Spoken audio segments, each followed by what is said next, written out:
Hey, what's up YouTube? It's sort of Sam back today, and we are going over the best and fastest way to get all of your playmaking badges in NBA 2K21 Next Gen. Playmaking badges are probably the second most important badge category behind the shooting badges to earn, so today I'm going to go over, in my opinion, the best way to get all of your playmaking badges maxed out extremely fast. But if you guys are brand new here, hit that subscribe button down below. We are on the road to 2,000 subscribers, and I'm going to be uploading 2K21 Next Gen content just like this all year long. And of course, make sure to drop a like on the video. It would help the video get into recommendations and just help the channel grow as a whole. Without further ado, let's get straight into the tutorial. Now, I do want to start off by saying that I think playmaking badges, if you know the right method, is by far the easiest badge category to grind out.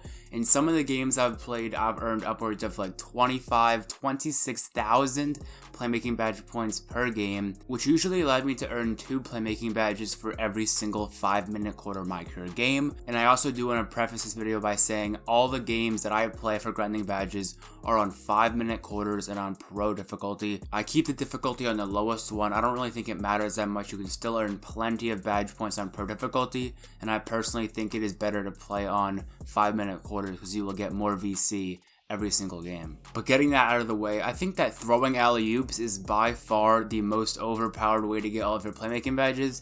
As you can see in the background gameplay, the alley-oops just like setting a screen, running around the screen, throwing an easy lob to like a really good finisher. In this case, I'm on the Lakers, so I throw lobs to like Anthony Davis, LeBron James, Kuzma, Montrezl Harrell, players like that. But of course, if you are on a different team, just make sure you find the best slasher or alley-oop finisher on your team and just throw them lobs back to back to back and try to get as many assists as you possibly can. Basically, every time I just go to the left wing, call for a quick isolation by pressing left on the D-pad and then triangle, and then I call for a screen with a great finisher. I do a crossover or a curry slide running around the pick, and then throw an easy lob when they're wide open, double tapping Y or triangle if you are on PlayStation or Xbox. And alley-oops in general, just the past couple of years, have given you so many experience points, so many badge points, and just overall, throwing alley-oops is one of the best ways to get your playmaking badges up quickly, and also one of the best methods in the game to getting your overall up very fast. Now, I do want to also say that you don't have to throw an alley-oop every single play. Like on the Lakers when I play sometimes, I realize that Marc Gasol really can't catch that many alley-oops, and sometimes like late in games there aren't really any good alley-oop finishers on the team.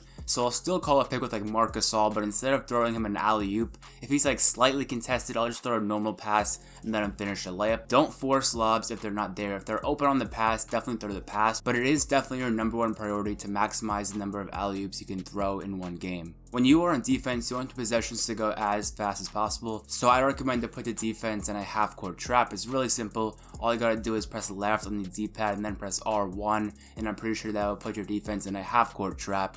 The other team's going to shoot much faster, like 8-second offense, and you're going to get way more possessions on offense throwing alley-oops to your best lob finisher. In a normal 5-minute My Career game, and I'm like a starter and everything, I have like the maximum minutes I can to like play in a certain game. So on a normal 5-minute My Career game, I can get like a maximum of like 32 assists. Usually I get around like 27, 26 assists in a 5-minute My Career game on pro difficulty. Guys, definitely keep it on pro difficulty. Don't go anywhere higher than that. I think pro is perfect, and you can still get tons of alley-oops, and they still give you so much experience on a low difficulty, and you still get so many lobs. And as I said, guys, playmaking badges are the easiest badge category to get, in my opinion. All the other badge categories you can get around like 15,000 a game, maybe like 17,000. Playmaking is an easy 20,000 plus a game if you do throw lobs. And if you are on a team that has like really no good alley-oop finishers, you might want to try to trade yourself to a team that has good alley-oop finishers. All you really need is like 1 or 2. Just make sure you have like 1 good lob finisher in the starting lineup,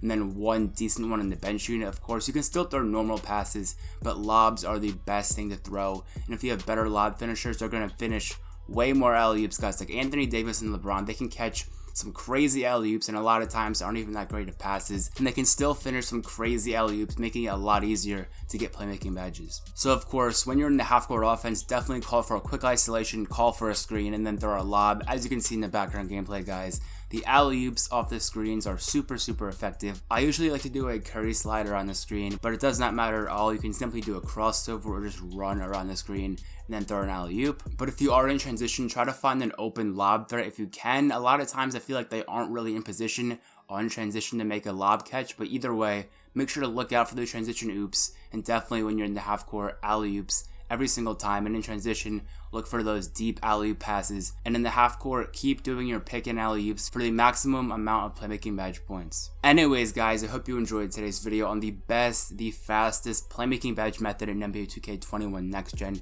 If you guys are struggling, make sure to drop a comment down below. I will be responding to every single comment down there. And if you guys are brand new here, hit that subscribe button down below. We are on the road to 2,000 subscribers, and I'm going to be dropping 2K21 content throughout the year. And of course, make sure to drop a like on today's video. It would help me out a lot, and it would help get the video into recommendations. And if you guys do want to watch more of my 2K21 uploads, I'm going to leave an end screen right when this video finishes to 2 of my previous 2K21 uploads that I think you guys would really enjoy. So have a great rest of your day, guys. It's been Story of Sam, and I'm out. Peace.